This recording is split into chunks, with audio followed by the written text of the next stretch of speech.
Welcome back to the third video in my mini vendor market series. Now, this entire series, if you're just finding me, is all about surviving your first market season by filling in the answers to questions that you may have about like equipment and like the whole setup process and different types of things, right? Red flags, things to avoid, stuff like that. So if you're in your first market season, or if you find yourself in your third or fourth market season, still very confused, this is the series for you.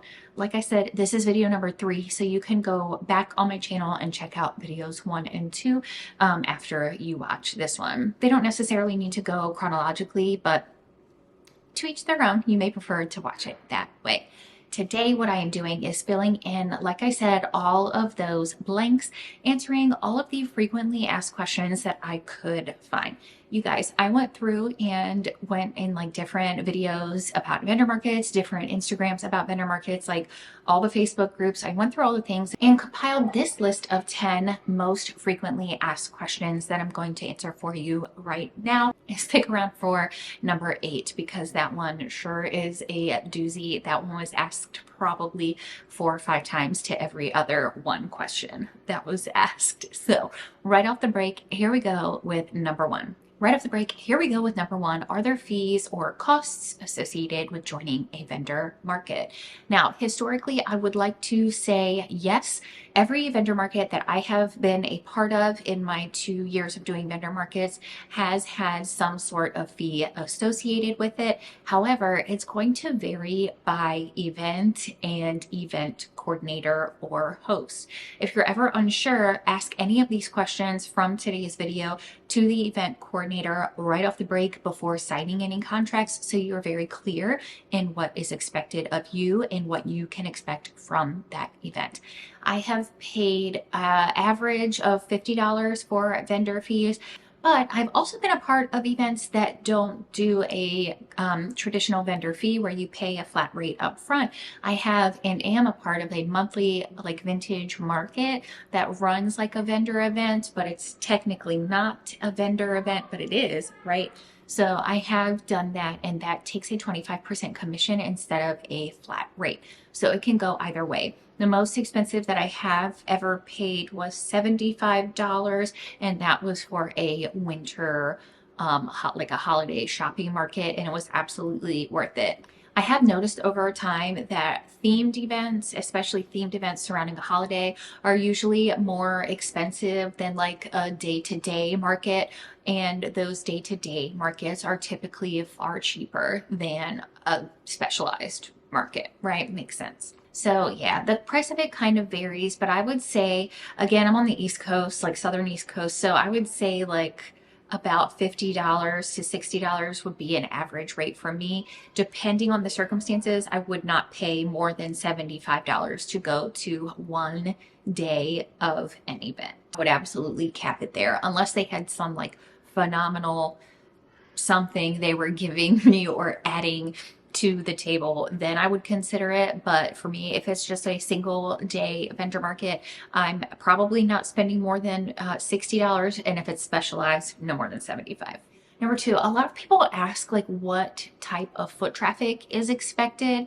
And again, I feel like the answer to a lot of these, it's going to depend on number 1, where you live, number 2, the type of people that live there, the demographic, right? And then the event and how marketed the event is. Now, one great way that you can figure this out, yes, of course you can ask, but people can say whatever they want. And I have actually had this happen to me. There was a 2-day festival down about an hour from where I live, and I really wanted to go to it. It was a lavender festival, and it just sounded absolutely beautiful. It was on a working farm. They had lavender fields. It was oceanfront. It was supposed to be like this big grand. They had like outdoor music. They had like a whole like wine tasting. It was really awesome. Like it was advertised to be absolutely amazing. It was 2 days. You could do both days. You could vend one day. Didn't matter. Okay. So you picked whatever. They posted on like, so people had to buy tickets to go to this event. You couldn't just go get in, right? You had to have a previously purchased ticket to get in, which I thought was great because it was guaranteed foot traffic. So I had been following the event, obviously, because I had been accepted as a vendor and I've been marketing it on my own pages. So 2 days before, they announced that the tickets were sold out, but they were going to add a new like time slot type thing, like an afternoon type of ticket. Okay. So they had like their day pass, and now they were going to add like a secondary like ticket tier so they could get more people in. And I was like, oh my gosh, this is so great. They sold out tickets on the day that I'm going to be there. It's going to be absolutely amazing. Like, this is so perfect. So we get there. Everyone sets up. There was a whole debacle. I'm telling you, I've never had an experience like this before. And had this been my first experience, I probably never would have signed up for another vendor market. But so we get there, we set up. It's a whole show, like not in a good way. And the people are just like not coming. The event starts, got a couple of trickles of people here and there, but nothing like the sold out tickets, right, that they said. So the event coordinator is coming around, and a lot of people were talking to this event coordinator, basically asking the same question. Like, you guys said you sold out. Like, how many tickets did you sell out? I'm not kidding you when I tell you the coordinator said the first set of tickets that they had advertised as sold out was 50 tickets. 50 tickets. There were 30 vendors and there were 50 tickets sold. That's what they opened up to a second round of people. Tickets 51 through however many. And I say that to tell you, you have to do what you can to research on your own. You can't just go by what the people are telling you, because they may be being honest, but kind of like tricking in honesty, right? What is that called? Like intentionally misleading. There it is. They may be intentionally misleading you or customers or whoever, which isn't right. So ways that you can do your own research in this situation is go back in social media history and take a look. People will always post, especially event coordinators, if they have recurring events, they will always post pictures, they'll post videos, they'll post lives, vendors will put pictures. They will always have some sort of history that you are able to access online on social media that can help you figure out if this is going to give you the right type of foot traffic or the amount of foot traffic that you are looking for. And I highly recommend doing that before you sign up, before you get to talking to the coordinator about how great the event is every single year for every single vendor. Okay, do your own research and have your own idea before you step into the conversation about vending there. Okay, the next one was like, do you have to apply and can you be turned down for an event? And the answer is absolutely yes. At the bare minimum, you will have to like share something with the event coordinator, like typically a social media or a website. A lot of them do require pictures of your setup from past vendor events. Don't like panic if they ask you for that. That is normal, so they can see like kind of what your vibe is. It's okay if it doesn't match. It's okay if you've grown 25 steps since then. It's okay also if you don't have one. Just be honest about it. What you could do if you don't have one, but you're trying to get into the vendor market scene, you can set up a mock table in your living room and just say, hey, sorry, I've never been to an event. This would be my first one. I can't wait to experience like the whole thing. Here's a mock of what I think my setup might look like. And I have never been, turned down in that circumstance, but you can actually be turned down from an event. Typically, it is not because of you, but because they already have a similar vendor like you, or they're no longer accepting that type of vendor. So for example, a reputable and good vendor event coordinator will say, okay, we only have spots for 2 candle makers. We only have spots for 1 crochet stuffed animal person. We have spots for, 2 food vendors. We don't want any MLMs. Those are all things that a reputable event coordinator will say or post about, and that's a good thing. It may stink that you aren't accepted into it because they have already fulfilled that number of vendor types. But what you don't want, and what would stink more, is if you still went to that event and there were 3 other candle makers and you were the 4th one and the foot traffic is I don't know, like 200 people, customers might buy a candle or two, but what they're not going to do is buy 5 or 6, right? So depending on the market. So it might stink if you're not accepted, but it's probably not you. It's probably that they have already fulfilled the amount of vendor type that you bring to the table, which is an advantage of signing up early. What is setup and breakdown like? I honestly don't even really know how to answer that question. It's like chaos. It's like random. Sometimes it's totally fine. Sometimes it's absolutely wild. You never know. I have seen vendors get in arguments. I have seen people hit other people's displays with their car on accident. I have seen people's tents fly away and land on someone's car before. I have seen the wind carry displays. I have seen all kinds of things happen, and it is truly an experience every single time. Sorry about that. I had to go make approximately $100 worth of snacks for my children. If you know, you know. Okay, where did we leave off? Oh yeah, setup and breakdown. Okay, so a typical setup looks like you driving up to your spot and taking things out of your car and then moving your car and then setting up your space. Most events will have each spot marked off so you know like where the edges of your space are. Some don't. Most do. Honestly, it just really depends. They don't like for your car to be there within, like, at the spaces within 30 minutes of opening. If you're too late, they will tell you you cannot bring your car. Like, you can still sit up, but you can't actually drive your car into the area. But again, it all depends on where you're setting up. You may have to carry things. You may need a wagon. If you have to carry things, then a wagon is definitely going to be your best friend. And also making sure that your tent, if you are required or want a tent, making sure that that bag is on wheels so you can wheel it like a wheelie suitcase instead of carry it. And then a breakdown is typically pretty hectic. Everyone's tired. Everyone's ready to go home. It's great if you can park your car at your spot, but not a lot of places offer that. So again, find what you can.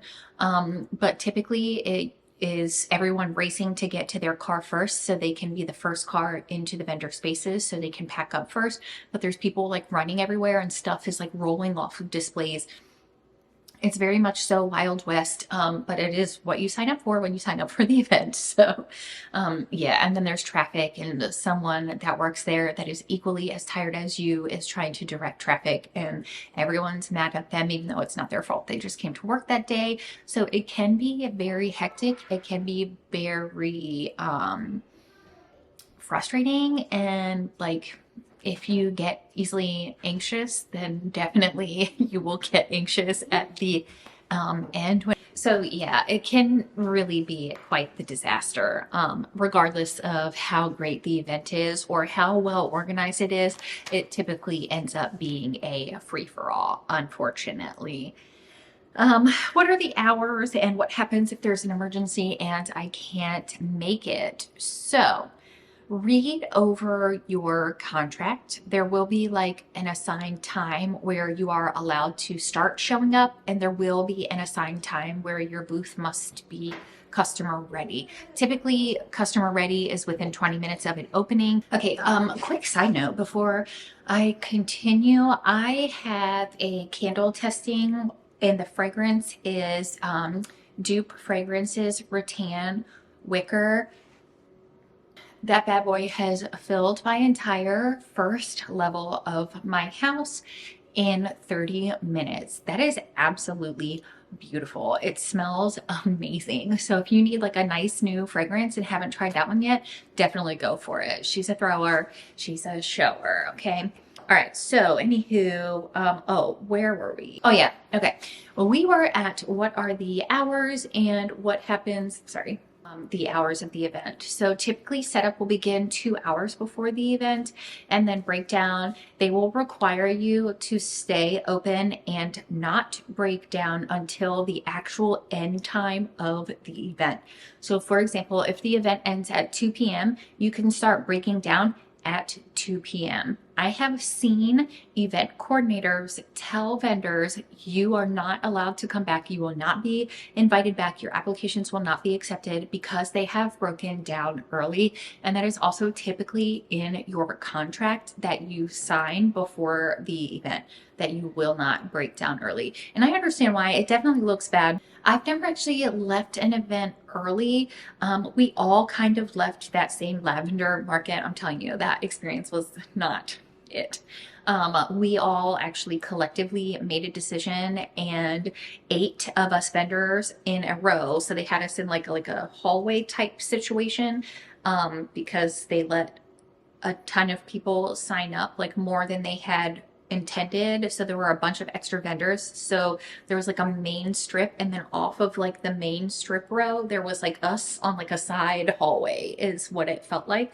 So anyway, all 8 of us that were kind of in this side hallway, we all 8 packed up and left. There was a severe thunderstorm warning, and again, this venue was on the water, so there was a severe thunderstorm warning. It was the dead of summer. It was so hot, and the clouds were coming in so fiercely. There was thunder, there was lightning, like it was really bad. And people were kind of like, what should we do? And the coordinator was like, oh, the storm will pass. Just put away anything that can't get wet. And at that point, we were like, absolutely not. That was like the cherry on the cake. So that was the only time that I personally have had to pack up and leave early. And like I said, a bunch of us did it. And that's not an event that I would go back to anyway. So I truly didn't even care if I was allowed to come back or not. That was really just a terrible experience. As far as like what happens if there's an emergency and you can't come, or like you have to call out, or like your kid is sick and you can't make it, typically they are really cool about it. I've had that happen twice where my kids got sick and I wasn't able to make it to the event, and both times like the people were super chill about it. It wasn't an issue. However, you likely will not get your like your vending fee back, which again would be in your contract. So I would recommend looking at that. And yeah, just like knowing what to expect. In emergency situations, everyone's human, you know what I mean? Just know that you probably won't get that vending fee back. But as long as you send them a message and let them know, like don't just no call, no show. You can, but that would lessen your chances of being invited back. You know what I mean? It's kind of like one of those give and take situations. Don't ghost the people, just tell them what's happening, and I'm sure they will be willing to work with you. What kind of promotion can you expect, and what kind of marketing can you expect when you sign up to be a vendor at a vendor market? This is a really great question, and I hate to tell you the answer is it's different every time, but it is true. Typically, okay, I've seen a bunch of different ways, but what I've seen more often is vendors will, or the event coordinator, I should say, the event coordinator, whoever runs social media, will put out marketing flyers, whether it's email, mail, social media, whatever the case is, they will put out a flyer. And on that flyer, it's either going to say 25 vendors, come check it out, or it's going to list all of the vendors, or it's going to give a general come shop for candles, soaps, and squishmallow thingies. So it can really range. And then what will happen is they'll pull from past markets, like pictures and video from past markets, to put on this one for social media purposes, like leading up to the event, as if it were like an example of what people could expect. And then finally, on the day of the event, they're typically posting on social media all day, posting pictures. You might get like a few seconds in video. It just really honestly depends. What I have seen a lot of times that I really like is typically they have a photographer, whether they hire the photographer for the event or the photographer is there doing mini sessions, right? Because I've seen both ways. Typically, the photographers will come around and take pictures and then email them to you. Or they'll take pictures, send them to the event coordinator, and the event coordinator will send them out in like one mass email, like here's all the pictures, here's a Dropbox of all the pictures, find your pictures, feel free to use them, like that kind of situation. So that's really cool. You get nice photos, typically. and you get some time on their Facebook or other social medias. But as far as like an in-depth, like meet the vendor, I have not been involved in an event that did that, but I have seen other events do that before. Typically, they're going to be much smaller events, more intimate settings, which again, there's nothing wrong with, but you need to know that so you can prepare for that, right? And yeah, like I said, I've kind of just seen it any which way. There's not necessarily a standard, but you would at least get pictures, whether they're professional or taken by the event coordinator, posted on social media the day of the event to drive traffic, which is why it helps to have a beautiful looking display or a nice, organized, clean, not cluttered display, because wherever the coordinator's eye is drawn to, that's who they're going to choose to spotlight or feature if they are planning on doing that. Okay. Number 7, are there restrictions on what you can sell? I have seen, oh, got a big change in the light there for a second. So yeah, I've kind of just seen it all types of ways. Me personally, what I have seen the most is like the contract will say this is an event for handmade business owners only, no chains or not chains, franchises, no MLMs, nothing like that. And I've actually seen women get in an argument because there was a woman there. She sold the nail wrap things. I can't remember what it's called, but it's like a nail wrap MLM. Okay. So she was setting up her space next to a woman that made these really nice, like wind chimes. They're really cool. So anyway, so they're setting up next to each other. Well, the wind chime lady got in an argument with the nail wrap lady saying that she didn't belong. Like I could hear, it was like close to me. So I could hear them arguing about it. And the nail wrap lady is telling the wind chime lady, like, I was approved to be here. I was accepted. I was like, I've been a vendor here before. They know who I am. They know who I sell. They know what I do. They said I could be here. So who are you to tell me I can't be here? And I absolutely agree. First of all, mind your own business, but it was just the way that the wind chime lady was talking to her was so rude. Like, even if you don't like MLMs, which I'm personally not a fan of, but they're still people. Like, why would you be rude to them, especially in that way? It just, anyway, it was so rude. Nail wrap lady ended up crying and going into the event coordinator, and it was like this whole thing. They ended up having to separate them, and the nail wrap lady was allowed to stay because while some of their events are handmade only, some of them are not handmade only, and she was at an event that was not handmade only. So all that to say, there are typically restrictions, but you have to read through the contract to see what the restrictions are. The biggest restrictions that I see are on alcohol, whether or not you're allowed to sell that at like as part of your business, right? And MLMs is another big one. Some allow them, some do not. And then sometimes there would be restrictions on like how many of each type of vendor there might be, like we talked about earlier. So it truly is just going to depend. And again, this is a situation where you're going to have to specifically ask the event coordinator if you have questions about whether or not you have products that you would be able to sell. I know typically as a baseline, they don't like for there to be like profanity or anything like that visible, right? So in the case that children walk by, they're not being exposed to that unwarranted, right? So I know that that's pretty standard, but otherwise I can't think of anything off the top of my head. Nothing else is coming to mind aside from that. So yeah, just ask the event coordinator what the restrictions are if you have questions about like your specific offerings. Okay, here it is, the big one, the big, the absolute biggest question that I saw was, what do they do if it rains? And when I tell you, read the contract, and you have to decide what you will do. And if it's worth it for you, I definitely need you to do that, okay?